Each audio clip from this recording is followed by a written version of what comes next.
Oke, baik. Assalamualaikum warahmatullahi wabarakatuh. Selamat malam untuk semuanya pada mahasiswa.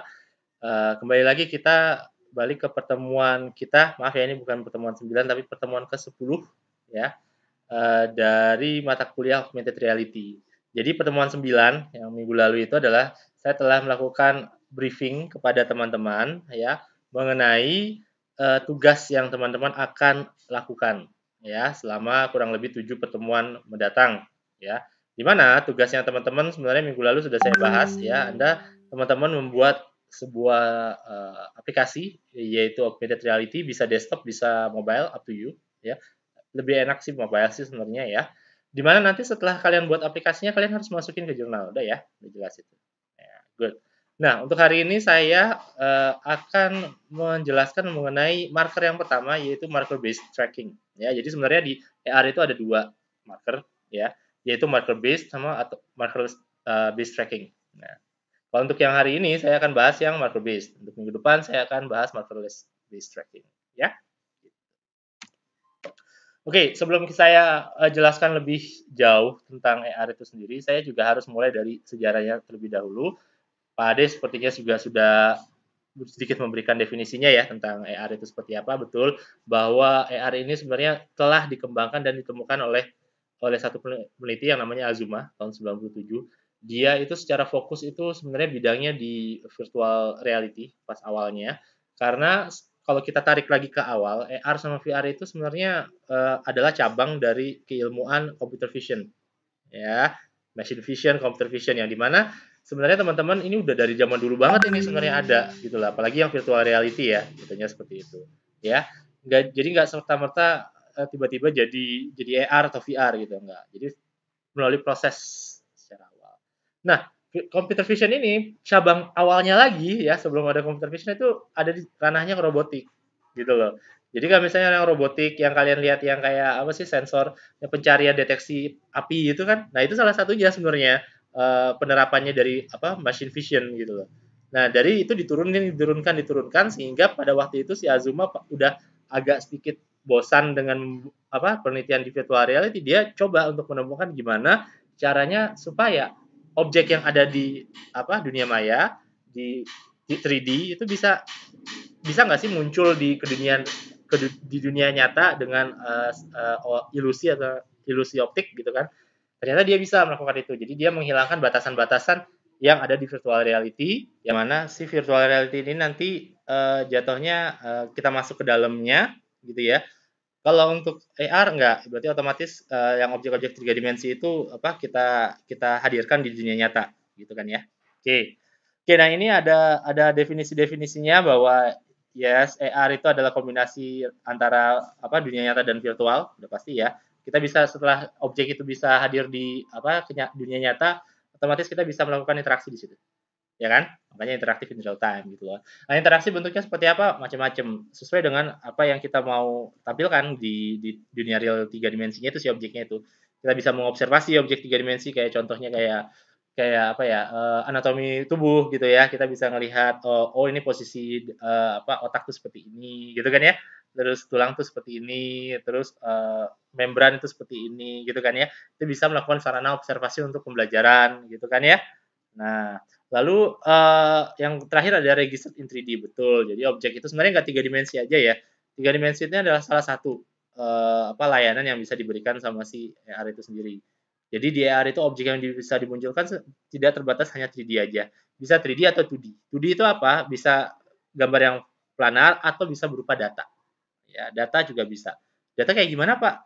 Data itu nanti jatuhnya ke markerless ya. Jatuhnya kalau teman-teman sudah sempat pernah pakai kayak kayak apa pernah lihat nggak sih yang ibaratnya apa kalian sebuah aplikasi yang pakai AR di mana aplikasi itu dia ingin menemukan restoran terdekat di daerah dia. Dia tinggal menampilkan apa handphonenya, lalu dia cari di sekitarnya dia tuh kelihatan arahnya kemana, gitu kan? Itu data jatuhnya kan ya. Nah ya, yang paling terpenting di dalam AR itu adalah register bukan in 3D-nya ya, registrasinya gitu loh. Kenapa? Karena di dalam registrasi itu adalah titik awal mula kemunculan dari si objek 3D ya tersebut ya. Nah, makanya register ini bisa dibilang adalah fungsi dari marker. ya. Jadi apa yang terlibat di dalam AR sebenarnya ada beberapa. Yang satu adalah sensor untuk optiknya. Biasanya kalau pakai smartphone itu ada kamera berupanya. Lalu kedua adalah markernya. Ya, kalau pakai marker base berarti otomatis marker itu di print atau sebuah flat dua dimensi itu di mana kita tahu bahwa di lokasi tersebut lah yang bisa memunculkan objek tiga dimensi yang akan kita pakai untuk AR gitu loh ya. Makanya di sini adalah ada input, proses, tracking. Di dalam proses itu ada tracking, lalu habis dari di proses dan berhasil di tracking, lalu akan di display objeknya tersebut ya. Oke, nah kita masuk ke AR tracking and registration. Kita coba ya. Oke, nah yang pertama adalah AR apakah perlu dilakukan tracking dan registrasi? Yes. AR ini nyawanya itu sebenarnya dari tracking ya. Jadi sebuah objek itu bisa dikatakan muncul di dunia nyata itu kalau dilakukan fase tracking dan registrasi. Gitu loh. Tracking itu apa? Tracking itu adalah ketika kita mencari posisi di manakah markernya itu. Ya, ketika sudah di atas markernya tersebut, lalu dilakukan tracking bahwa oh dengan pola seperti ini, inilah lokasi yang akan jadi kemunculan AR, gitu loh. Ya, makanya kebanyakan yang marker based tracking itu bentuknya berpola. Contohnya yang bentuknya kayak QR code. Nah, itu marker based tracking, ya. Yang hitam putih. Nah, itu tracking gitu loh, ya. Jadi barcode itu apapun bisa dipakai sebenarnya ya, asal polanya berbeda-beda, ya. Setiap pola yang berbeda itu artinya adalah memiliki tempat lokasi yang berbeda, bisa memunculkan objek yang berbeda juga, gitu loh. Ya, tergantung dengan programming apa yang kita pakai nanti, gitu ya. Nah, registrasi itu apa? Registrasi itu adalah memposisikan di mana kemunculan si objek tersebut di dalam markernya, gitu ya. Jadi nggak cukup hanya untuk men-tracking aja. Tracking, yes, kita tracking. Oke, ini akan muncul di satu planar seperti ini bidangnya. Tapi di manakah titik objek itu akan muncul? Di titiknya, di XYZ-nya itu di mana? Ya, kayak misalnya ini ada kertas. Kertas itu kan banyak ya, lebar ya, luas ya. Lalu di mana ya si titik objek ini akan muncul, gitu kan? Nah, katakan ini satu planar kayak gini. Lalu kita pakai R seperti ini, ya. Dapat nih jadi di track nih kan. Oke, di sini tangan saya ini jadi track jadi markernya gitu kan ya. Tapi objeknya itu akan muncul di sisi mana? Nah, itu registration, right? Nah, makanya registration adalah positioning virtual object with reality world. Tracking adalah continually locating the user viewpoint when view moving. Ya, jadi nge-track itu seperti itu. Jadi tracking. Nah, ya. Oke, nah AR tracking ini requirement-nya seperti ini. Yang pertama adalah world stabilized, ya. Sorry, head stabilized. Head stabilized itu sebenarnya dari sisi optiknya ya. Jadi pas pertama di sisi scan-nya itu harus stabil. Jadi stabilisasi dari si objek, bukan objeknya sih, dari kameranya sama si markernya itu juga mempengaruhi objek yang akan muncul. Kalau kameranya goyang, tentu bisa jadi kemungkinan bahwa objek yang akan muncul tidak sesempurna yang kita inginkan. Begitupun juga kalau markernya goyang, sama juga seperti itu. Makanya world stabilized, head stabilized. Body stabilized, sama juga seperti itu. Dan yang terakhir adalah world stabilized. Stabilized itu ya pokoknya harus stabil. Ketika kita menginginkan sebuah objek yang benar-benar muncul secara sempurna, artinya ini semuanya harus stabil. Stabil itu adalah salah satu problem yang bisa diangkat untuk AR. Kenapa? Selama ini stabilisasi itu selalu menjadi concern-nya di AR. Ya, ada banyak penelitian untuk bagaimana meningkatkan stabilisasi untuk sebuah pelaksanaan tracking. Ya. Nah, tracking itu tekniknya ada dua, ada tiga sih sebenarnya jadinya. Yang pertama ya yang aktif itu mechanical, magnetic, ultrasonic, GPS, Wi-Fi, cell location gitu ya. Nanti saya jelaskan satu-satu ya. Pasif itu inertial sensor, computer vision ya. Sama yang terakhir adalah hybrid tracking. Ya, nanti kita lihat apa sih bedanya. Oke, nah sebenarnya karena memang AR ini kan seperti yang saya bilang juga adalah cabang awalnya itu dari computer vision ya. Saya nggak mungkir itu. Jadi di computer vision ini jatuhnya adalah sensor optik, sensor-sensor tertentu yang bisa memasukkan data sebenarnya ya. Ini ada sensor magnetik, inertial, ultrasonic, optical tracking sama mechanical tracking. Tapi secara khusus untuk AR itu kita pakainya yang optical saja. Kita nggak pakai yang lainnya ini gitu loh. Yang ini masuknya ke dunia robotik dan lain-lain gitu loh. Which is kita nggak akan terlalu masuk ke situ kalau memang mau masuknya ke AR. Kita akan lebih banyak masuk menerapkan yang optical tracker ya. Nah, dalam optical tracker akan dibagi menjadi tiga, specialized tracking, marker based tracking, sama markerless tracking. Nah, untuk yang mata kuliah ini kita hanya pakai yang 2 aja, nggak usah yang specialized, ribet lagi nanti kalian, gitu ya. Hanya ada 2 yang kita akan pakai, marker base sama markerless. Tuh, ya. Marker base itu mudah, markerless agak sedikit challenging. Nah, gitu aja, ya. Tapi kalau kalian udah bisa markerless itu keren banget, gitu. Oke. Nah, ini penjelasannya mechanical tracker ini seperti ini, kayak si siapa tuh yang di Iron Man itu. Nah, apa sih yang tangannya itu yang mechatronic gitu sama kayak gini juga. Cuma jatuhnya dia men-track apa objek yang ada di sebuah sebuah apa lingkungan objeknya ini. Oke, kalau magnetic tracker ini teman-teman juga udah pernah lihat ini biasanya dipakai untuk apa ya? Kalau kalau untuk di film-film atau di game itu adalah orang-orang pakai suit gitu ya. Lalu direkam. Nanti dari hasil rekamannya itu nanti membentuk sebuah pola 3 dimensi untuk orang. Jadi bisa melihat membuat fluently-nya apa pergerakan dari si orangnya itu bisa kelihatan gitu lah. Nah, inertial ini dipakai untuk game. Inertial tracker ini digunakan untuk measuring linear and angular orientation. Jadi ibaratnya kayak sensor untuk apa pergerakan ya. Sebenarnya sih handphone juga udah ada ya inertial tracker ya. Ini contohnya kayak tahu WiI, Nintendo WiI remote. Nah, itu jadi ibaratnya berdasarkan apa arah yang kita gerakan itu nanti kita bisa memanipulasi gerakannya itu. Makanya ini dipakai juga untuk VR juga nih inertial. VR itu pakai yang kalau misalnya pakai kacamata terus ada yang mainan saber-saber itu, nah itu pakai inertial. Ya. AR nggak pakai ini. Enggak lah, orang bisa nggak ke dunia ini kan. Yang berikutnya adalah ultrasonic tracker ya. Ultrasonic ini jatuhnya kayak apa ya? Kayak yang Microsoft punya itu saya lupa deh nama nama apa produknya.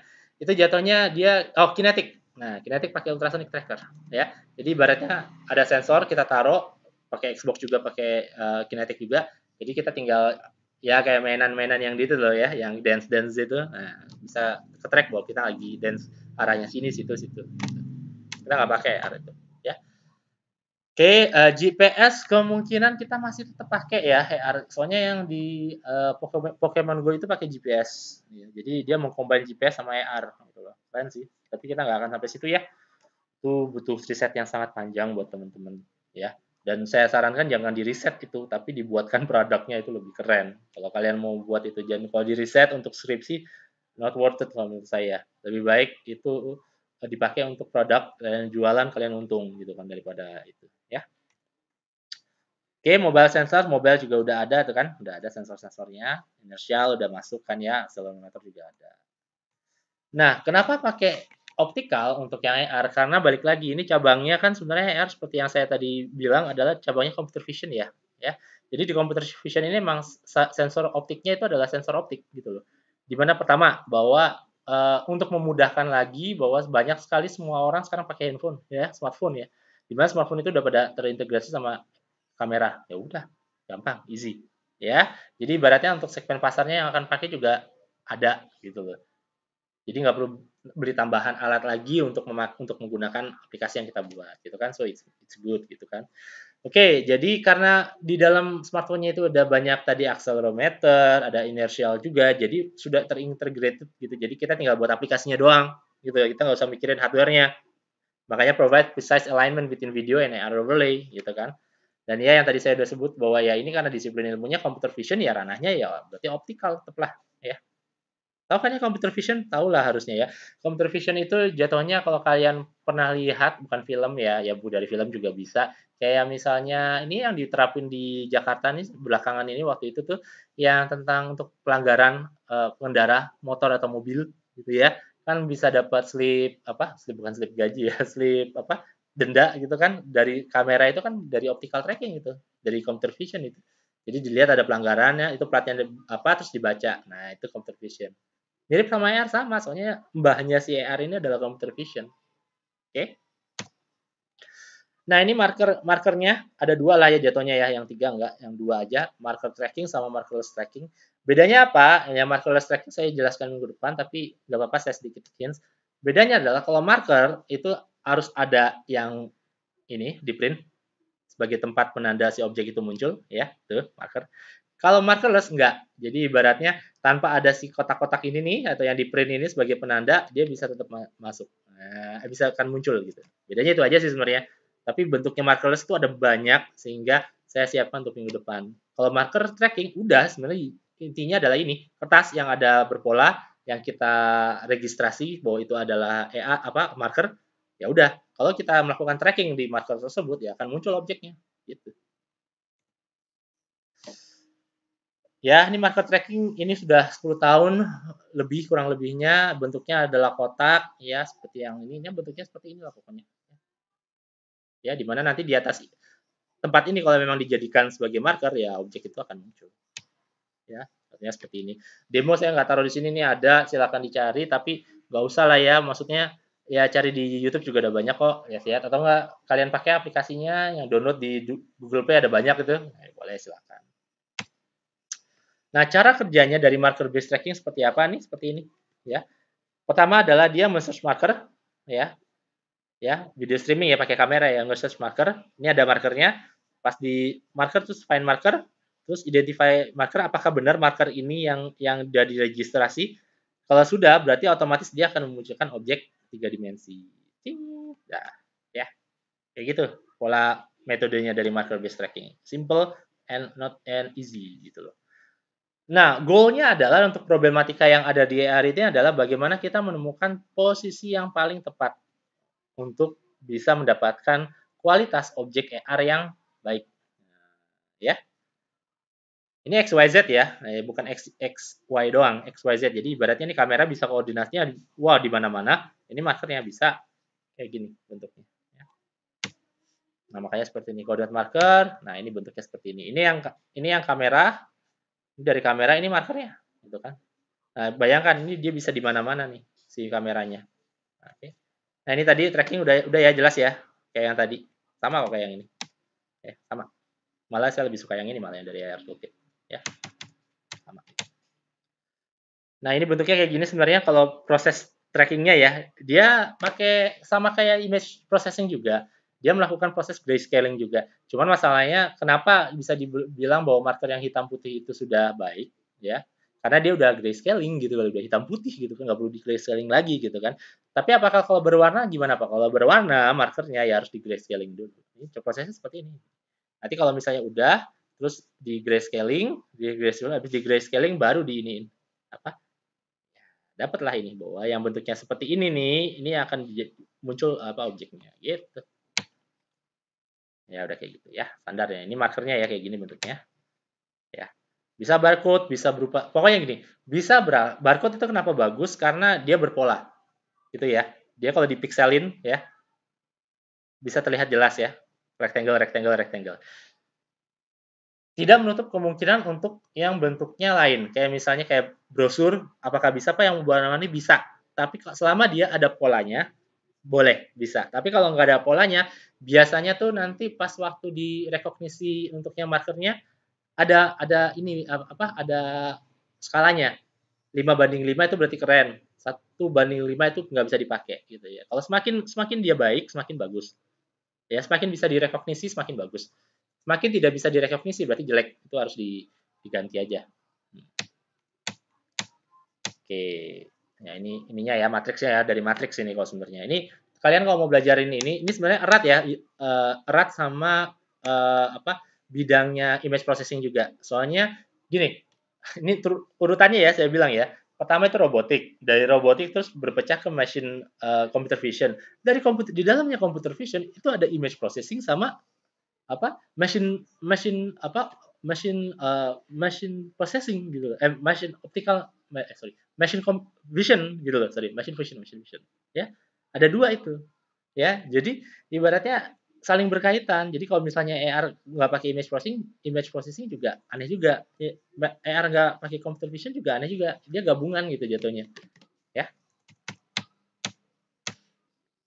Ya, ini jatuhnya seperti ini ya, teman-teman bisa lihat ya. Occlusion sama lah kayak gini. Ini sorry, ini challenges-nya di AR Toolkit ya, atau problematika di AR Toolkit. Nah, kalau buat teman-teman yang ingin coba ngambil skripsi tentang AR, saya sarankan inilah problematika yang bisa diangkat untuk di AR ya. Masalah occlusion, masalah unfocus kamera, masalah apa dark enabling lead scene, jittering. Jittering itu adalah apa objeknya itu nggak stabil ya. False positive intermarker confusion. Jadi ibaratnya dia nggak bisa ngenalin bahwa ini apa huruf B, ini huruf B, ya, agak-agak gitu. Nah, ini problem-problem matematika yang bisa diangkat untuk ER sebenarnya, ya. Silakan. Ini untuk yang problem khususnya untuk marker base nih, contohnya. Ya, silakan bisa kalian angkat kalau memang mau penelitian yang dasar, yang mau penelitian yang kerennya gitu ya, boleh silakan. Ya, nah, ini library-library-nya yang bisa diambil untuk marker boleh. Nah, tapi harus diyakini bahwa kita tidak bisa selamanya kita selalu project yang kita pakai semuanya harus pakai marker based tracking. Bayangkan kalau kita semua pakai marker based tracking, ini yang terjadi di dunia kita bahwa semua tempat itu akan ditempelin dengan marker. Wow, itu tidak baik ya. Makanya ada solusi yang namanya nanti markerless based. Nah, itu nanti saya akan bahas itu minggu depan ya. Oke, nah ini Fourier texture tracking udah kalian bisa cari di YouTube aja, saya nggak kasih di sini ya. Atau enggak nanti saya sertakan linknya di apa Classroom. Oke, dah itu yang bisa saya sampaikan untuk hari ini ya. Saya berharap teman-teman bisa mendapatkan ilmu tentang AR yang khususnya marker based tracking. Kalau ada pertanyaan silakan ditanyakan di Classroom, saya akan insya Allah jawab di situ ya. Baik, sampai di situ ya. Terima kasih. Minggu depan kita akan masuk ke materi markerless based tracking. Minggu depannya baru kita akan coba ngoprek ER-nya ya. Ya, nanti saya akan kasih apa tugasnya buat teman-teman ya. Oke, terima kasih untuk pertemuan hari ini. Terima kasih kepada teman-teman atas atensinya untuk hari ini. Kita jumpa lagi minggu depan. Wassalamualaikum warahmatullahi wabarakatuh.